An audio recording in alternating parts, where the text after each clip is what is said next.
Alright, how's it going, everybody? This is Hallisey. We're going to go ahead and continue with the 25-cent job. Alright, so the first thing I want to go ahead and put out there is that this is not going to make you a great shot. The only thing that's going to do that is you going to the range and putting rounds down. Ultimately, it comes down to trigger control when you're talking about pistols.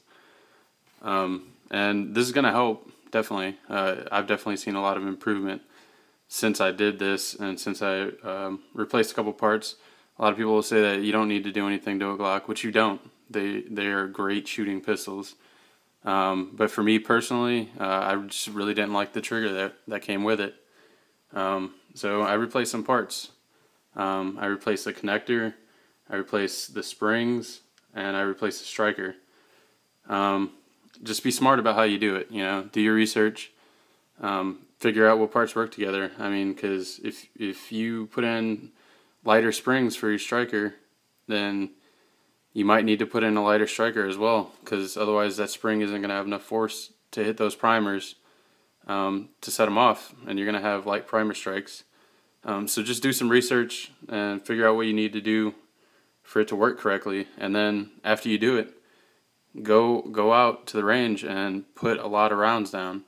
And make sure that your weapon is reliable. As far as doing it for a gun that you're going to carry, that's up to you. I mean, I feel comfortable with mine. I've put at least 500 rounds through it since I've done the job.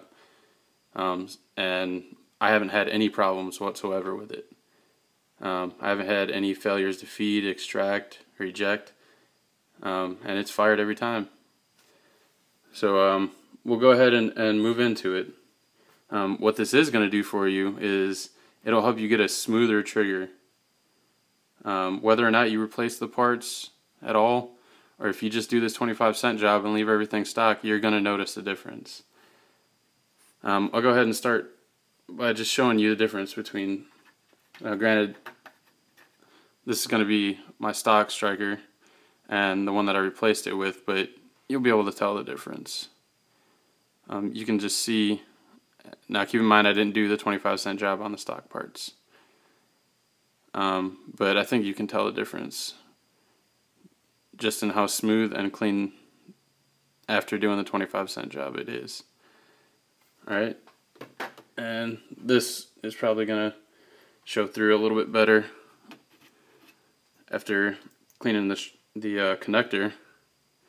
You got your original connector here and the one that I did the 25-cent job on the right, and I think you can tell the difference there. All that grit that you feel in the trigger is coming from all the metal parts that are rubbing up against each other, and if they're not smooth and clean, you're going to get that gritty feeling.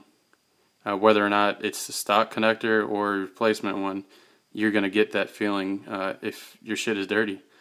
So, if you want it to run smooth, you need to take care of it. And that's what this is going to give to you. And you know what? I had this thing sitting for a while and I put way too much lube on it. Just because I was keeping it stored for a little while. So you can see though that there's a big difference there.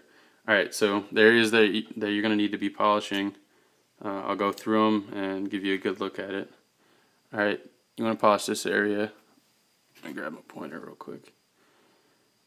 Alright, this is what is connecting to, or not connecting to, but when you manipulate your trigger, it's pushing this up into the slide to allow the striker to pass. Alright, so obviously those two metal pieces rubbing against each other, it's going to make things operate a lot smoother if they're clean. Alright, and it really doesn't take long. You're just going to take any kind of wax that you can get your hands on. It's just wax that I have left over from my reloading stuff, and it works great. Gets everything to a mirror finish basically. So you want to start there, and then the next spot that you're going to want to polish is going to be your connector, and then if you pop this out, it's going to be the inside face here. Alright, you want to go ahead and polish that up. And as you can see the difference between the area that I didn't polish and the area that I did.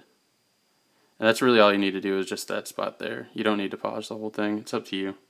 If you want your stuff to look great, go ahead. And then you're going to want to go ahead and do this area here. Just do the whole thing. You can see it's pretty darn shiny. Alright, and that's all going to help to get you a smooth trigger. Alright, the next area that you need to do is the entire top portion here. You want to go ahead and do that. Alright, I already covered your drop safety there.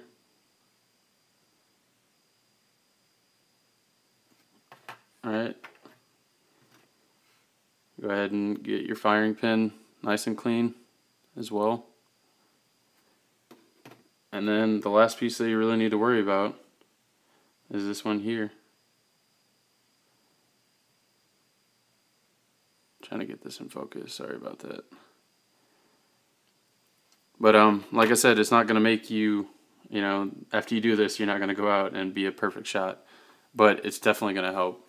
Like I said, I've seen great improvement with it. And hope that it works out for you. And let me know how it does. And leave me any comments or suggestions that you have. Thanks.